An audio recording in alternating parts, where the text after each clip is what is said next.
എടുത്തി നന്ദിയേട്ടനെ തടയരുത്. ഇത് തന്നെയാണ് ഇവൾക്കുള്ള ശിക്ഷ.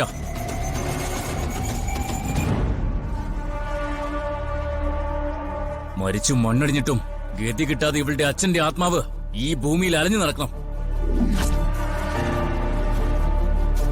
അർച്ചന, മാറി നിൽക്ക്.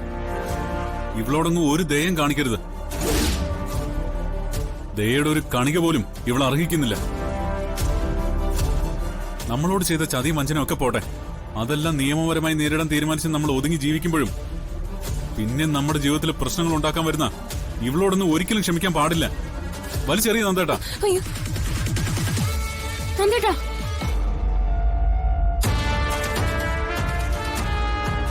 ഇവള് ചെയ്യുന്ന തന്നെ നമ്മൾ ഇവളോട് തിരിച്ചു ചെയ്താ പിന്നെ ഇവക്ക് നമുക്ക് തമ്മിൽ എന്താ വ്യത്യാസം?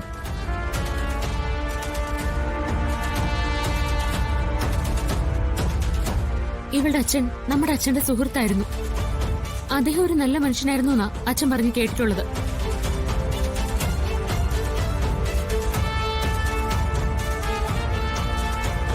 നമുക്കുള്ളതെല്ലാം തട്ടിപ്പറിച്ച പിശാച ഇവള്. പക്ഷെ നമ്മൾ ഓർക്കേണ്ടത് ഇവളെ മാത്രമല്ലല്ലോ. നമ്മുടെ കൂടപ്പിറപ്പിനെ പോലെ നമ്മൾ ചേർത്ത് പിടിക്കുന്ന നമ്മുടെ അനിയത്തിക്കുട്ടി അനഘ ഓർക്കണ്ടേ?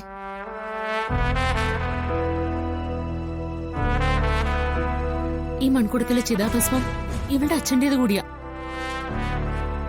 അനഘയുടെ അച്ഛന്റെ ആത്മാവ് ഗതി കിട്ടാതെ ഈ ഭൂമിയിൽ അലയാൻ പാടില്ല. ആ ആത്മാവിന് മോക്ഷം കിട്ടണം.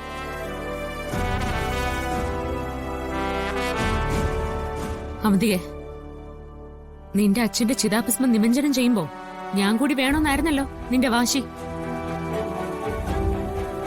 ദേ നോക്ക്, ഇപ്പൊ ഞാൻ മാത്രമല്ല, ഞങ്ങൾ എല്ലാവരും ഉണ്ട്. ഈ ആത്മാവിന് മോക്ഷം കിട്ടുന്ന കർമ്മങ്ങൾക്ക് സാക്ഷിയാവാൻ ഞങ്ങൾ സന്തോഷത്തോടെ സമ്മതിക്കാം.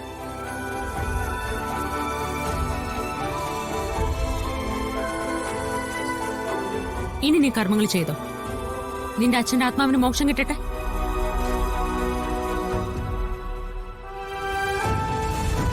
നീ ഈ കർമ്മങ്ങളൊക്കെ പൂർത്തിയാക്കുന്നവരെ ഞങ്ങളെല്ലാം ഇവിടെ തന്നെ കാത്തു നിൽക്കും.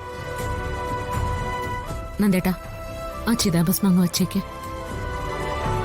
കേട്ടോടി അർച്ചന പറഞ്ഞതോ?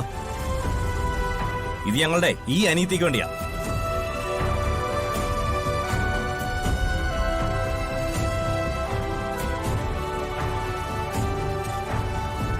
നിന്റെ കൂടപ്പുറപ്പായി ജനിച്ചു പോയെങ്കിലും ഇവിളിപ്പോ ഞങ്ങളുടെ അനിയത്തിയാ.